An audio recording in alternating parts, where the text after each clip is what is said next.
Claudia is in prison for allegedly raping a nun. And if you look behind you, so is she. And so is this woman and her infant. All 6 of these women and their kids have been detained for the last 18 months for the same sexual assault. An assault some of their male relatives stand accused of. But they are not alone. Many women in Madagascar's prisons have been accused of being accomplices for crimes committed by husbands, sons or brothers. For the theft of bedsheets or cinnamon, even rape and murder. More than half of the country's prisoners are currently in prison on pre-trial detention. Many are unsure of when their case will go to trial.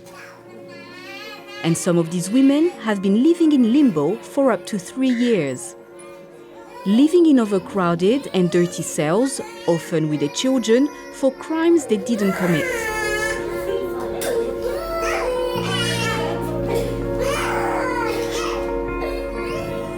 You're about to experience life in Madagascan prisons for yourself.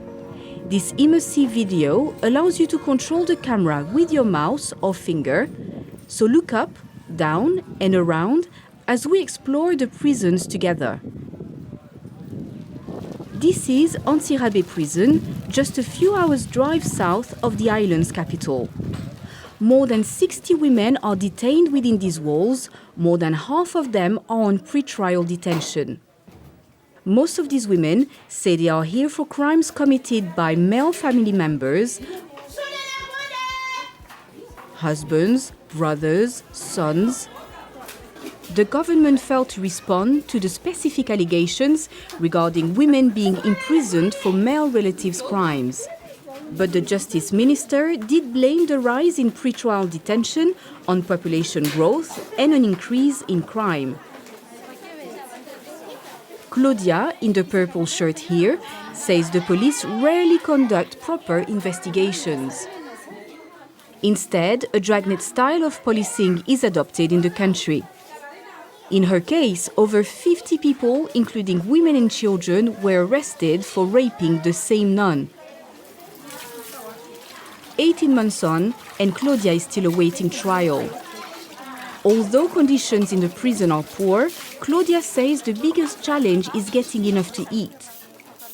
Detainees typically receive less than half of the 750 grams of cassava required by Malagasy law.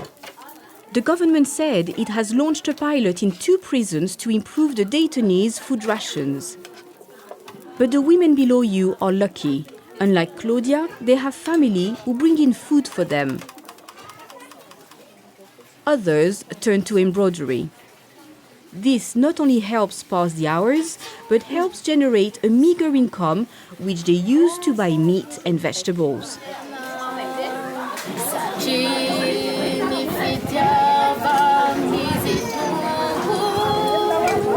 It's Sunday morning and the women here are getting ready to go to church.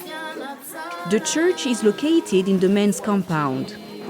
And the weekly service is the one chance Claudia gets to see her husband. He's also at Antsirabe for the rape of the nun.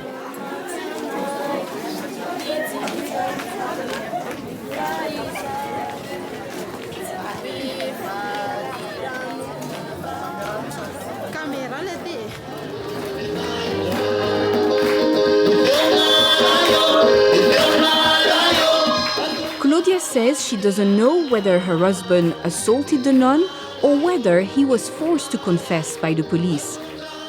She says she was slapped until she gave them the response they were looking for.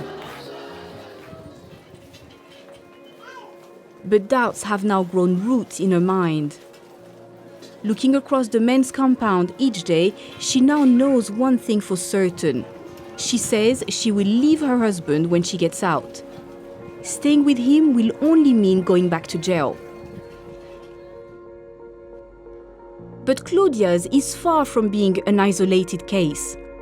The BBC found similar stories 200 miles away at Manakara prison. This is the main guard room. Outside, you can see prisoners in the male compound. On the wall is a blackboard with a breakdown of the prison's current population. But numbers mean little.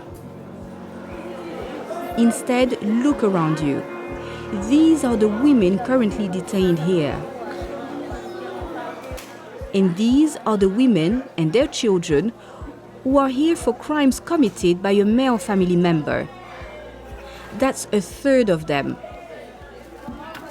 One of these women has been here for 3 years for a murder her brother already confessed to.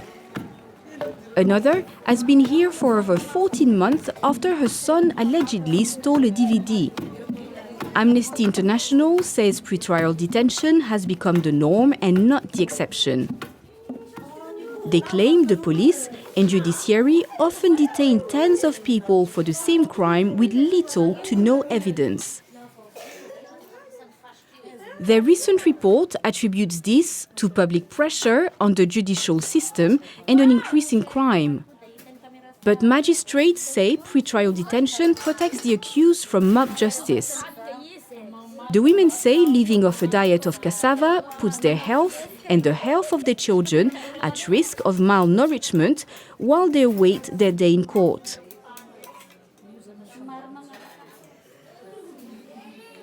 They live and sleep in filthy conditions. Over 30 women and children cram in this small cell.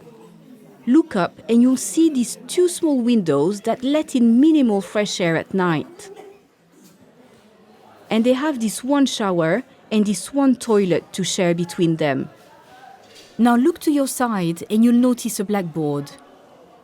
The bubonic plague season is coming, it reads. The women and their children are warned about the need for good hygiene.